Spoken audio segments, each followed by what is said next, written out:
7절 말씀을 같이 교독을 해보겠습니다.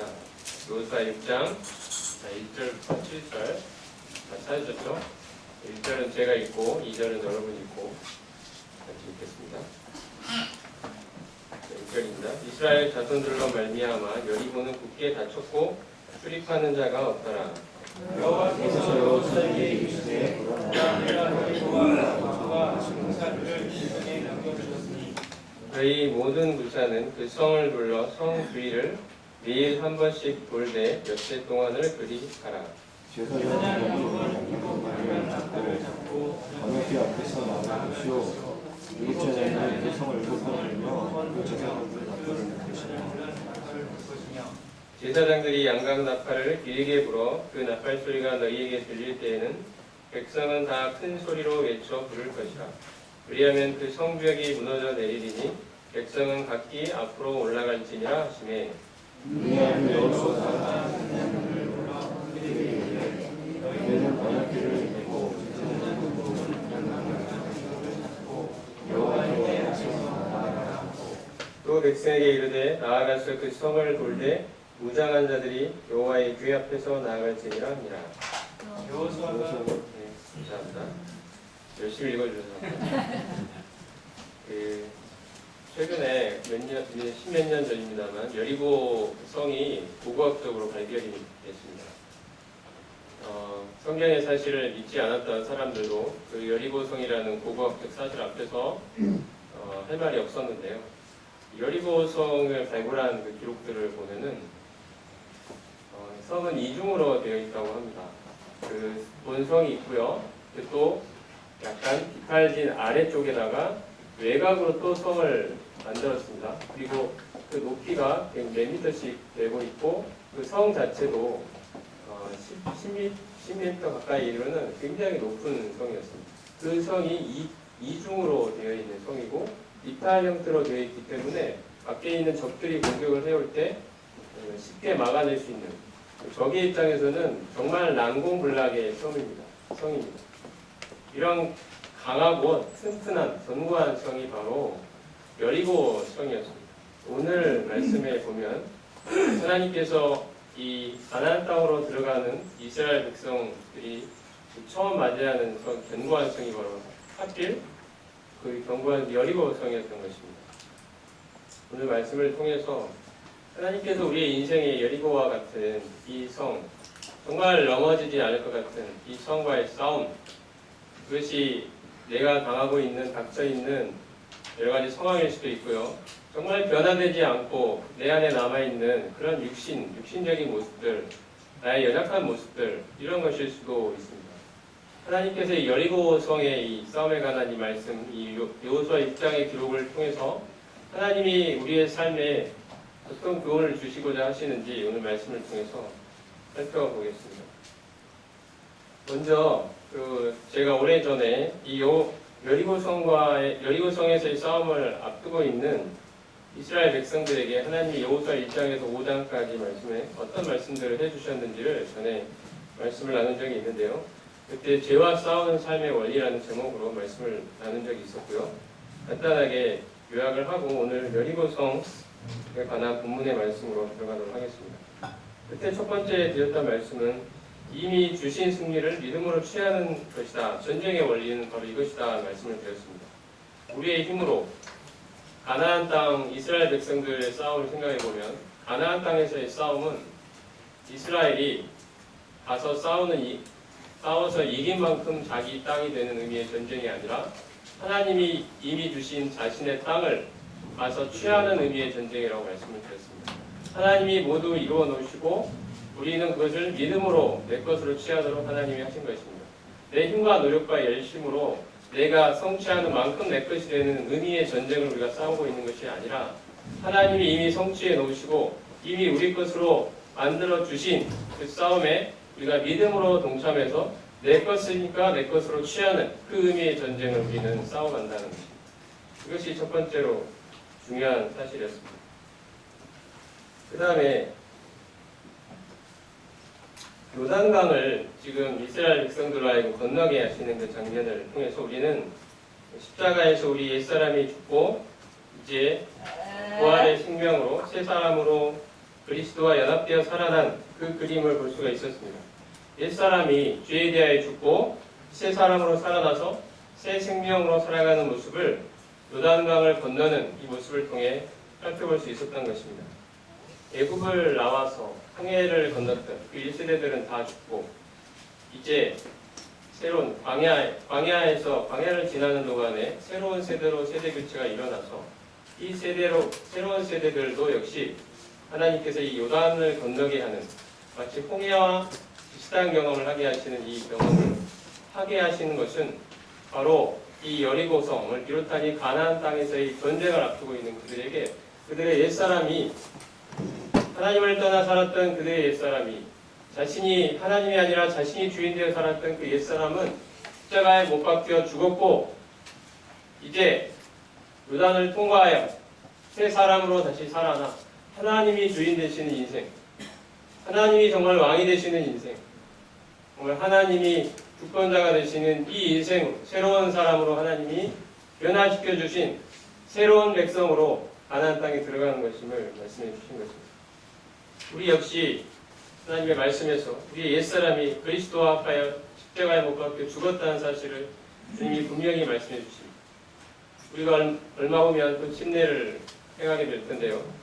이 침례가 무엇입니까? 물침례가 보여주는 것이 무엇입니까? 우리의 옛사람이 십자가에 못 박혀 죽었고 장사되었다가 이제 그리스도와 연합된 그리스도께서 그의 인생의 주인이 되시는 그 사람으로 다시 살아난 존재임을 믿음으로 고백하는 것이 바로 침례입니다.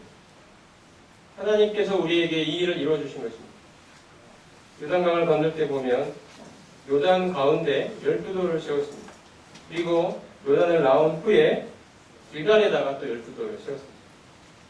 요단 가운데 세웠던 그 12돌은 바로 옛사람, 이 죄에 대해 죽은 십자가에 못 박혀 죽은 이 옛사람을 의미합니다. 장사되어버린 그 옛사람을 의미하는 것입니다. 그리고 이제 요단을 나와 길갈에 세운 이 12돌은 이 옛사람의 죽음을 통과하여 하나님이 세상으로 만들어주신 그 사람으로 다시 살아났음을 우리에게 보여주는 것입니다. 이는 이 원리에 입각해서 하나님이 이루신 이 원리에 입각해서 성화의 삶을 살아가는 것입니다. 그 다음에 이 여리고성에서의 싸움을 앞두고 있는 이스라엘 백성들에게 하나님이 행하도록 하신 것은 어떤 전쟁 연습이 아니라 그들의 무기를 가다듬고 했던 일이 아니라 바로 할례를 행하도록 하셨다는 사실을 볼 수 있었습니다. 가나안에서의 큰 싸움을 앞두고 있는 그들에게 하나님이 행하도록 하신 것은 참으로 의외스럽게도 할례를 행하는 것이었습니다. 할례는 어떤 의미가 있습니까? 골로새서에 보면 육적 몸을 벗는 것이라고 말씀하고 있습니다. 육에 속한 것들을 끊어내버리는 것입니다. 가나안 정복을 앞두고 그들에게 할례를 행하도록 하신 것은 그들이 하나님께 속한 자임을, 이 세상에 속한 자가 아니라 하나님께 속한 자임을 그들에게 상기시켜 주시는 것이었습니다.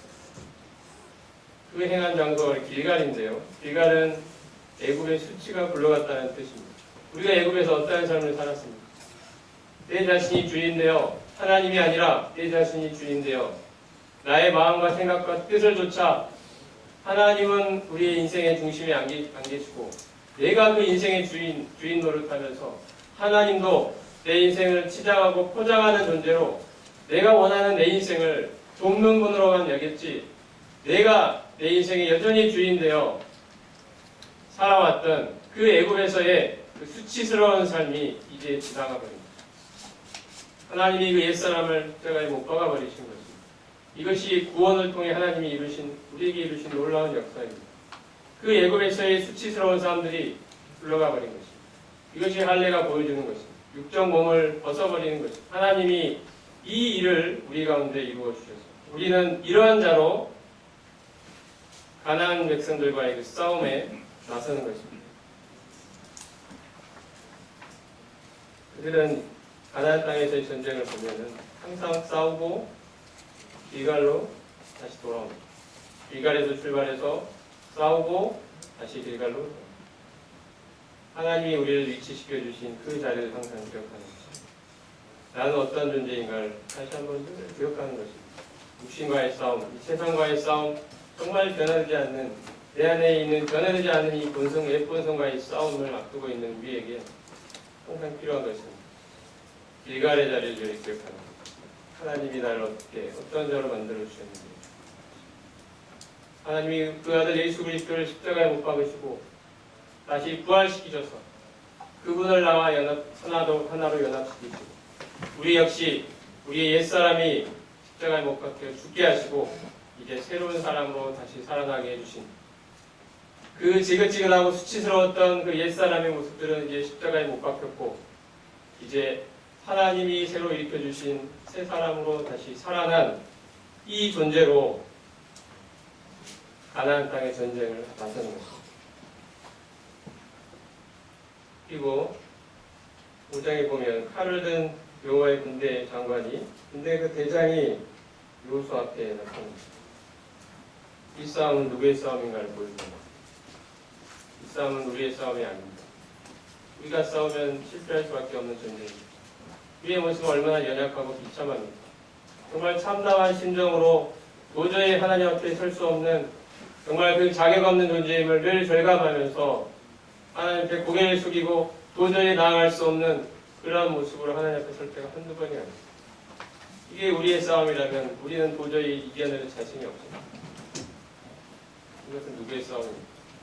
하나님이 이 사실을 보여주십니다. 이것은 나의 싸움이다. 이것은 내가 싸우는 나의 싸움이다. 내가 너희를 애굽에서 불러내었고 내가 너희를 가나안 땅으로 인도하여 드릴 것이며 가나안 땅을 너희 것으로 주었으며 이제 실제로 너희가 차지하게 될 그 싸움을 싸우는 존재는 바로 나이니라 하나님이 말씀해 주십니다. 이것은 여호와의 싸움입니다. 그렇기 때문에 우리는 쉽게 교만해질 수도 없고 쉽게 좌절할 수도 없습니다. 내 싸움이라면 교만해지고 좌절할 수 있겠죠. 하지만 이게 하나님 싸움이기 때문에 우리는 교만할 수도 없고 좌절할 수도 없습니다.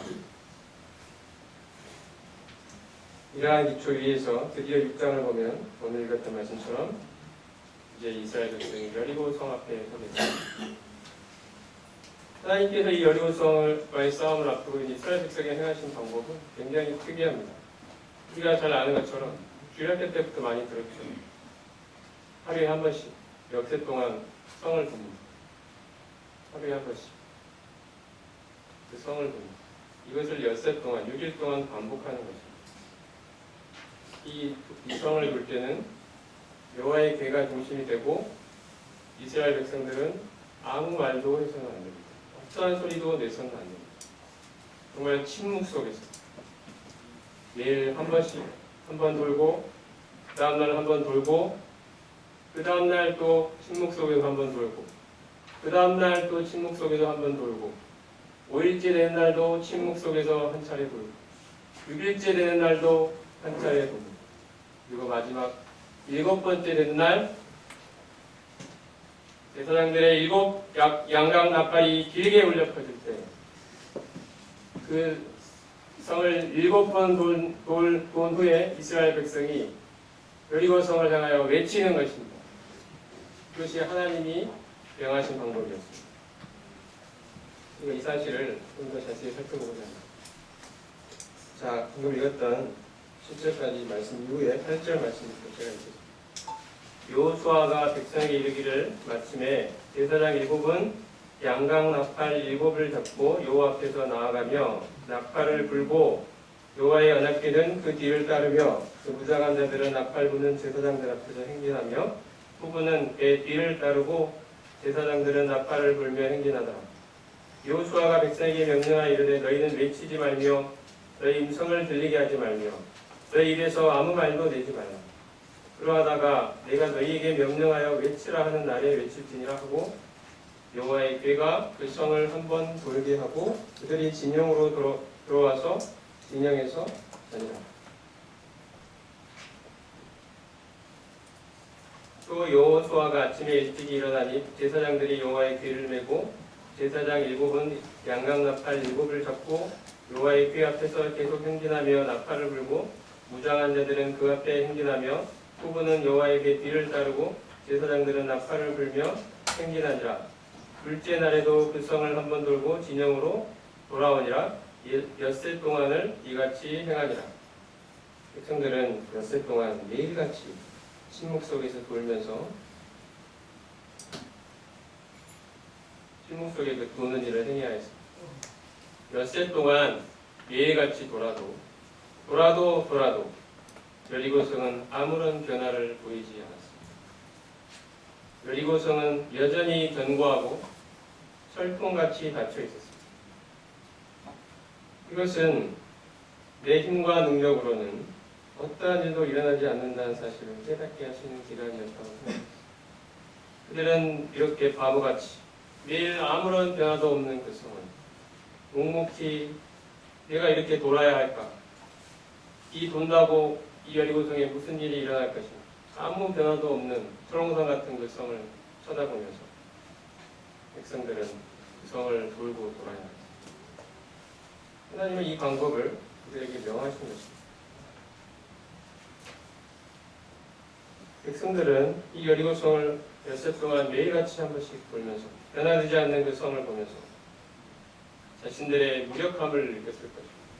아무 변화도 없는 그 성. 도대체 조금이라도 하루 돌고 돌았더니 그 아래쪽이 금이 가고 둘째 날 돌았더니 그 중간에 금이 가고 셋째 날 돌았더니 그 다음에 금이 가고 외성이 무너지고 안에 있는 본성이 금이 가기 시작해서 조금씩 문이 무너져 내리고 이러한 변화가 도대체 없었던 것입니다. 아무런 변화가 없는 그 성을 백성들은 하루 한 번씩 아무 소리도 내지 않고 침묵 속에서 돌아야 했습니다. 그들은 그 기간 동안에 무엇을 느꼈겠습니까? 정말 내 힘으로는 이 여리고성을 무너뜨릴 수 없는 그 무력감을 분명히 느꼈을 것입니다. 그리고 오직 하나님만이 이 일을 이루실 수 있는 분이심을 그들은 철저하게 인정할 수밖에 없는 그 기간을 하나님이 보내도록 하셨다고 생각이 됩니다. 하나님은 매일 조금씩 변화가 나타남으로써 그들의 분발을 일으키는 방법을 택하지 않으셨습니다. 전적인 자기 포기와 하나님께 대한 전폭적 신뢰를 하나님은 원하셨습니다. 우리는 말씀대로 살아도 우리의 여리고는 변함없이 그대로 서 있는 것을 볼 때 조급한 마음이 생기게 됩니다. 이럴 때 보통 내 쪽에서의 열심, 종교적 행위, 수단과 방법을 가리지 않고 어떻게든 하나님의 일하심을 이끌어내고자 하는 하나님을 설득시키고는 이런 여러 가지 시도들을 종교적인 이름으로 포장해서 시도하는 모습들을 보게 됩니다. 이것이 우리의 모습입니다. 그런데도 우리의 여리고는 무너지지 않고 그대로 버티고 서 있습니다. 우리는 여전히 그대로인 여리고성을 엿새 동안 돌면서 자기 열심, 자기 생각을 내려놓고 그것이 비록 하나님을 위한 긴 일이라 할지라도 하나님은 이 엿새 동안의 기간을 거치게 하시는 것입니다. 그 자기 생각, 자기 열심을 내려놓고 하나님을 전적으로 의지하는 믿음을 배우게 하십니다. 엿새 동안 돌면서 이스라엘 백성은 입 밖에 아무런 말도 내주었습니다. 인간의 말은 사라지고 인간의 생각은 사라지고 오직 하나님의 말씀만이 그들의 마음을 채우도록 하신 것입니다. 그들은 돌면서 하나님의 말씀을 묵상했을 것입니다. 하나님이 그들에게 주신 약속을 기억해야 했을 것입니다. 우리가 도대체 무슨 짓을 하고 있단 말이냐 여기서. 아무 변화도 없는 이 성을 매일 한 번씩 돌면서 정말 무기력한 모습으로 무력한 모습으로 초롱성같이 서 있는 이 성 앞에서 정말 나의 무기력함과 무능력함을 느끼면서 그들은 처음에 그런 마음이었겠지만 계속 이틀, 사흘, 나흘 돌아가면서 우리가 이 성을 무너뜨릴 수 있는 오직 하나님의 약속에 있다. 우리의 능력으로 되는 것이 아니다. 하나님 그분이 하실 것이다. 이 사실을 묵상할 수밖에 없었던 것입니다. 심지어 사역에 대한 열심도 침묵의 불길을 통과하여 검증이 되어야 합니다. 인간은 침묵하고 하나님이 성을 보신 것입니다. 인간은 순종하고 하나님이 일하십니다. 나팔이 앞장서고 여호와의 언약궤가 성을 본 것입니다. 이것이 엿새 동안 이스라엘 백성이 했던 겁니다. 쉽게 변하지 않는 자신의 절망적인 모습이 문득문득 나타날 때가 우리는 당혹감을 느끼고 절망에 빠지고 뒤로 물러앉아 그만 포기하고 싶은 그런 상태에 들어가는 분이 한두 번이 아닙니다. 저도 마찬가지입니다. 정말 변하지 않는 어떤 모습들을 보면서 주저앉아 포기하고 물러앉아 있고 싶을 때가 한두 번이 아닙니다. 정말 하나님 앞에 또 여러분 앞에 설 수 없는 이 나의 모습을 보는 것입니다. 나는 과연 희망을 이야기할 자격이 있는가? 주님의 일을 논할 일만의 자격이라도 나는 갖춘 존재입니다. 이런 생각이 한두 번이 아닙니다. 자신에게 끝없이 되묻게 됩니다. 하지만 우리는 자신에게 실망했다고 해서 좌절과 포기를 선택할 자격조차 없는 겁니다. 좌절과 포기는 자신 안에 조금이라도 선한 것이 있다고 생각하는 사람들이 선택하는 선택지입니다. 그 안에 일말의 선한 것도 없는 사람들은 좌절할 자유도 없는 것입니다. 포기할 자유도 없는 것입니다. 아무런 희망이 갖고 있지 않는 자신에게서는 그 어떠한 희망도 없는 자들은 그 선한 어떠한 것도 없는 자들은 좌절도 포기도 할 수 없는 것입니다. 좌절은 그래도 내 안에 조금은 희망을 가질 만한 하지만 우리는 우리 안에 어떤 선한 것도 없기에 좌절을 선택할 수조차 없는 사람입니다. 우리는 자신에 대한 포기 속에 주님의 은혜와 역사를 붙들 수밖에 없는 존재들인 것입니다. 이 베드로를 잘 알고 있습니다. 베드로가 주님이 너희들이 다 나를 버리고 떠나갈 것이라고 말씀하셨을 때 제자들 앞에서 주님이 그렇게 말씀하셨을 때 베드로는 다 버릴지라도 나는 주님을 떠나지 않겠습니다. 다 배반할지라도 나는 배반하지 않겠습니다. 큰 소리로 장담했습니다. 이것이 진실로 그의 마음이었을 것입니다. 그런데 막상 자신의 생명이 위협당하는 예수님은 끌려가시고 신문받고 계시고 곧 십자가에 못 박히실 것이 눈에 뻔히 보이고 이제 그 여러 사람들이 그에게 와서 너도 같은 당이라 너도 그에게 속하였다 이런 이야기를 했을 때 그는 비겁하게도 나는 그를 모른다. 나는 그 사람이 누군지 모른다. 나는 그 사람을 본 적도 없다. 나는 그에게 속한 당이 아니다. 이렇게 정말 비굴하게도 자신의 목숨을 구걸하기 위하여 한두 번도 아닌 3번씩이나 예수님을 모른다고 저주하며 부인했던 사람이 베드로입니다. 그가 달기 울었을 때 밖에 나가서 심히 통곡했다고 성경에 기록되어 있습니다. 얼마나 비참한 심정이었겠습니까? 그렇게 주님 앞에서 호언장담했는데 막상 주님이 끌려가시고 자기가 목숨을 위협받는 상황이 되니까 언제 그랬냐는 듯이 그 3년이나 따라다니던 자신의 그 주님을 모른다고 부인한 이 비참한 모습을 어떻게 스스로를 용서할 수 있겠습니까? 정말 죽고 싶었을 것입니다. 죽어버리고 싶었을 것입니다. 도저히 이 제자들 앞에도 나올 수 없고 주님 앞에는 도저히 나아갈 어떠한 자격도 없는 비참하고 참담한 마음으로 죽고 싶은 자의 마음으로 베드로는 있었을 것입니다.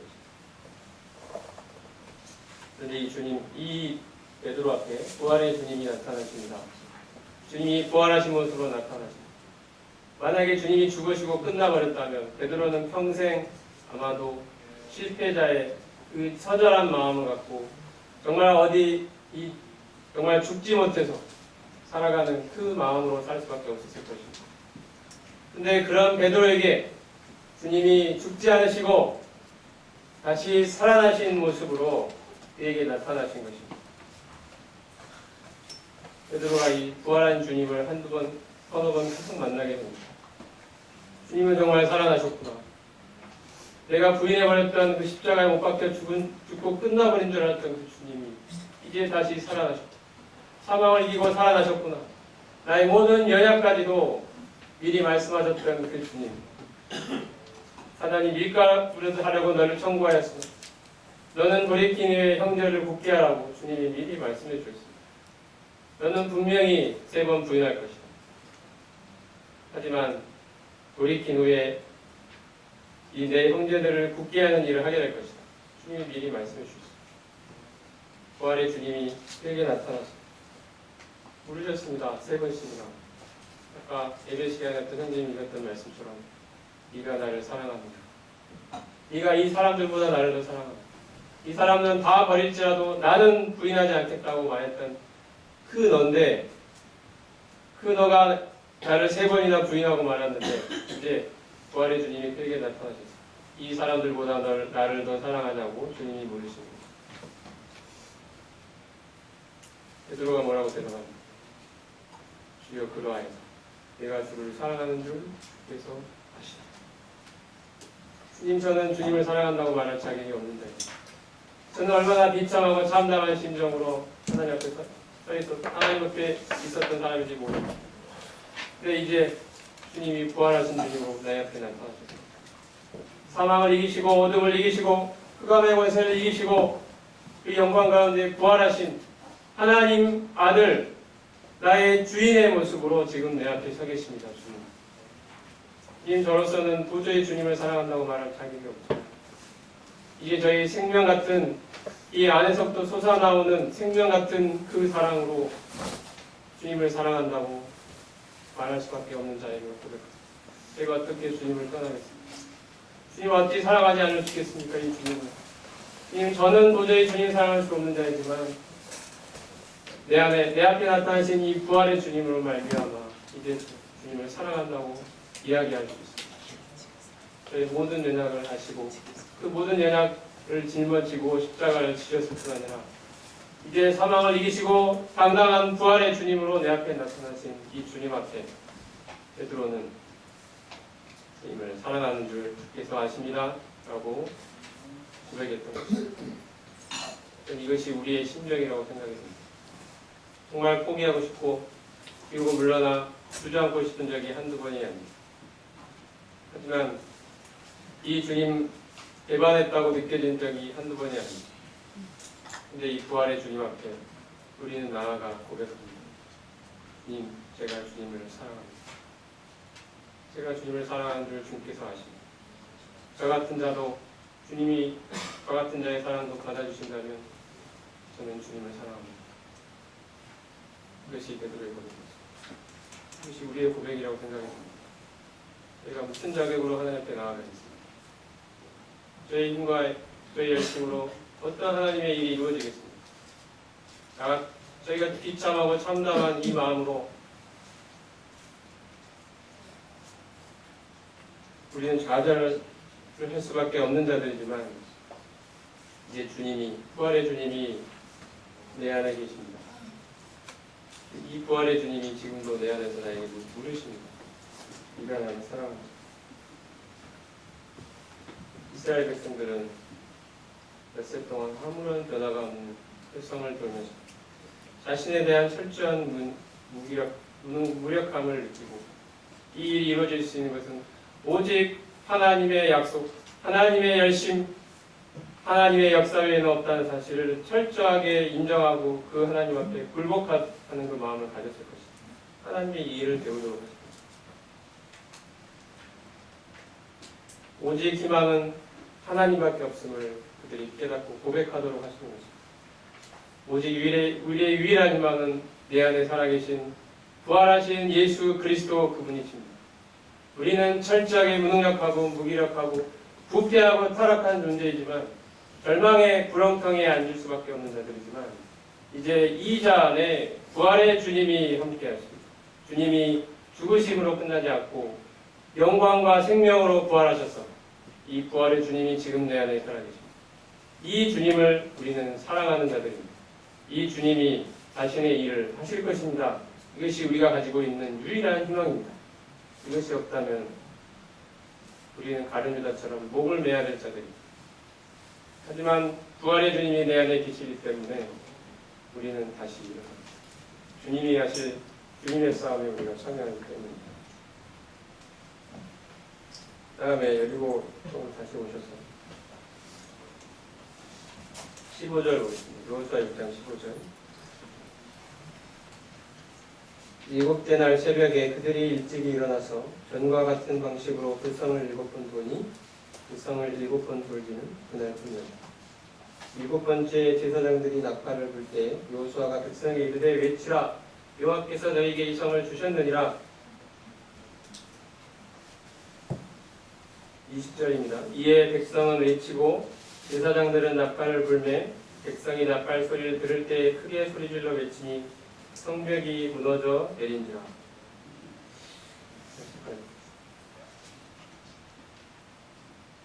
일곱째 날 하나님께서는 그 성을 7번 돌게 하시고 제사장들이 7 양각 나팔을 길게 외칠 때 백성이 소리치도록 하신 이 7째 날 이야기를 우리는 지금 읽었습니다.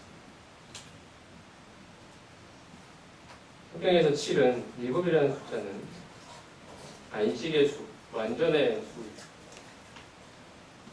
하나님께서 다른 어떠한 숫자도 아닌 7이라는 숫자를 여러 번 지금 우리에게 사용하고 계십니다. 특정하게 하나님이 의도가 있다는 사실을 우리가 발견하게 됩니다. 7째 날 성을 7번 돌았어요. 했어요. 그리고 7 양각 나팔이 길게 울렸습니다. 7. 이런 7에 관한 숫자들이 계속 우리에게 하나님이 각인시켜 주시는 숫자입니다. 그래서 우리는 그 의미를 생각하지 않을 수 없습니다. 그래서 우리가 발견할 수 있는 교훈은 무엇일까요? 7은 안식의 수, 완전의 수라고 말씀드립니다. 하나님께서 엿새 동안 이 온 우주 만물을 창조하시고 7째 날 안식하셨습니다. 하나님이 7째 날 안식하신 것은 자신이 만드신 모든 이 만물이 완전했음을 하나님이 인정하시고 스스로 만족을 얻으시고 안식하신 것입니다. 그래서 7은 안식의 수이며 완전의 수입니다. 성경에서 안식은 사람의 싸움을 그치고 하나님이 싸우시도록 하는 것이 바로 안식입니다. 아무것도 안 하고, 하지만 사람이 아무것도 안 하고 그저 손 놓고 있다는 말은 아닙니다. 하나님의 일하심이 완전하다는 것을 인정하는 이 바탕 위에서 그 완전함을 믿고 의지하여 나아가 순종하는 것입니다. 이것이 사람이 갖는 안식입니다. 이스라엘 백성은 하나님이 시키신 대로 7째 날 7번 돌기 위해서 새벽부터 일찍 일어났습니다. 다른 날은 일찍 놀았다고 되어 있는데 이 7째 날은 새벽부터 일어났다는 말씀이죠. 7번 놀아야 하기 때문입니다. 평소보다 일찍 일어나겠습니다. 이들은 성을 돌기 시작했고 6번도 8번도 아닌 정확히 7번 돌았습니다. 그리고 6개도 8개도 아닌 정확히 7개의 나팔을 불었습니다. 그 나팔이 길게 울렸을 때 크게 소리질러 외쳤습니다. 정말 무너지지 않을 것 같았던 그 여리고성이 한꺼번에 무너져 내린 것입니다. 지금 그 고고학 발견에 의하면 이 여리고성이 어떻게 무너졌는지 발견할 수 있는 그 흔적들이 지금 남아있다고 합니다. 성경의 기록은 정말 역사적 분명한 사실입니다. 하나님이 이 사건을 통해서 우리에게 보여주고자 하시는 것이 무엇일까? 우리가 얻을 수 있는 교훈이 무엇입니까? 우리가 할 일은 이 안식의 원리에 붙게 서서 순종하는 것입니다. 내가 할 일은 나를 부인하고 주님께서 내 안에 일하시도록 하시는 것입니다. 하나님께서는 죄와의 싸움에서 우리를 이미 십자가에 못 박아 죄에 대해 죽게 하셨고 죄로부터 해방시키셨습니다. 하나님이 이루신 이 사실이 우리는 완전하다고 믿음으로써 그대로 여기고 우리 실제의 싸움에서 나의 지체를 의의 병기로 하나님께 드리는 삶을 살아가게 하셨습니다. 이것이 성경이 말하는 안식입니다. 하나님의 일하심이, 하나님이 이루신 일이 완전하지 않다고 거기에 나의 무엇을 추가하여 첨가하여 하나님의 불완전함을 나의 열심으로 보태서 완전하게 만들어 보려는 모든 시도들을 내려놓고 하나님이 이루신 일이 완전하다고 믿음으로 받아들이고 인정하는 가운데서 그 믿음에 바탕하여 나아가 순종하는 것입니다. 이것이 하나님이 이스라엘 백성에게 명하신 그 일곱이라는 방법 안에 담겨있는 교훈이라고 생각합니다. 하나님의 일하심은 완전합니다. 인간의 어떠함을 필요로 하지 않습니다. 하나님이 이루신 일은 완전합니다. 하나님이 우리를 죄에 대해 죽이셨고 우리의 옛사람은 십자가에 못 박혀 죽었으며 이제 그리스도와 연합하여 새 사람으로 살아나 이제 부활하신 주님이 내 안에 나의 주인이요 나의 생명으로 살아가도록 하신 것입니다. 이 일이 완전하지 않습니까? 여러분, 하나님이 이루신 일이 완전하지 않습니까? 우리는 이 하나님의 완전하심을 의지하여 믿음으로 순종해 나가는 것입니다. 이것이 이스라엘 백성들이 이 여리고성을 정복할 수 있었던 비결입니다. 하나님이 이렇게 하신 것입니다. 이것이 육신을 입고 이 땅을 살아가면서 끝없이 죄와의 싸움에 노출되어야 하는 우리가 누릴 수 있는 신뢰입니다. 이 싸움을 싸우고 우리는 다시 길갈로 돌아갈 것입니다. 이 일곱에서의 수치가 굴러가 버린 그 길갈, 하나님이 할례를 행하도록 하신 그 길갈, 옛사람의 죽음을 선포하며 새 사람으로 다시 살아났음을 기억하는 그 자리에 우리는 늘 가게 될 것입니다. 우리의 삶에 하나님께서 우리를 죽음에 내어주실 때가 많이 내 자존심이 상하고 속상하고 주변 사람들이 나를 제대로 인정해주지 않아서 마음이 상하고 자존심이 상하고 기분이 나쁘고 억울하고 답답하고 참 상황이 쉽게 변화되지 않는 이러한 나를 에어싸 얽어매고 있는 것 같은 이 상황이 정말 바뀌지 않는 것 같아서 정말 답답하고 이 억울한 심정으로 살 때가 우리에게 있습니다. 그때 하나님이 무엇을 우리에게 원하십니까? 바로 우리 자신이 예수 그리스도와 하여 십자가에 못 박혀 죽은 자임을 하나님은 그 옛사람의 죽음을 우리 실제 삶에서 인정하도록 하시는 것입니다. 우리를 십자가의 죽음에 내어주는 삶으로 하나님 우리를 부르셨습니다. 내가 이미 십자가에 못 박혀 죽은 자임을 마음으로 인정하고 그 사실을 그 상황과 환경에 적용하는 것입니다. 주님, 저는 죽은 자임을 믿습니다. 주님이 이 일을 이루셨습니다. 주님이 이루신 일은 완전하십니다. 저는 이 주님의 완전한 일에 이제 믿음으로 순종하여 나아가려 합니다. 주님, 이 일에 함께하여 주시옵소서. 이렇게 나아갈 때 주님이 우리에게 분명한 승리를 가져다 주실 것입니다. 부활의 새 생명으로 나아오는 삶을 우리에게 허락하실 것입니다. 우리는 이 삶으로 부름받았습니다. 하나님이 완전히 이뤄놓으신 이 일에 우리가 믿음으로 동참할 수 있는 이 삶으로 하나님 우리를 부르고 계십니다. 여리고성의 싸움은 그것을 보여줍니다. 하나님이 일하시고 인간은 그 하나님의 일하심이 이미 완전함을 인정하고 의지하며 믿음으로 순종해가는 싸움입니다. 하나님이 이 여리고성의 싸움을 싸웠던 이 이스라엘 백성에 관한 이 기록을 통해서 오늘의 우리에게 말씀해 주신다고 생각합니다. 정말 우리는 우리 옛사람은 못 박혀 죽은 자들. 정말 믿으십니까? 정말 믿으십니까? 네. 다른 사람이 나를 인정하지 않아도 믿으시겠습니까? 우리의 상황이 변화되지 않은 채 그대로 남아있어도 여러분 이 사실을 정말 믿으시겠습니까? 정말로 믿으십니까? 내가 죄에 대하여 죽은 자임을 정말 믿으십니까? 내가 죄로부터 해방받았다는 사실, 하나님이 이루신 이 사실이 정말 완전하다고 믿으십니까? 이 기초 위에서 우리는 죄와의 싸움에서 승리를 경험해 나갈 것입니다. 우리의 여리고는 무너져 내릴 것입니다. 하나님이 이루신 이 완전함 속에 우리가 거하며 믿음으로 순종해 갈 때 여리고성은 무너져 내릴 것입니다. 하나님이 이 역사를 우리 개인의 삶과 이 교회의 일에 하나님이 이루실 것을 저희가 믿고 나아가기를 원합니다.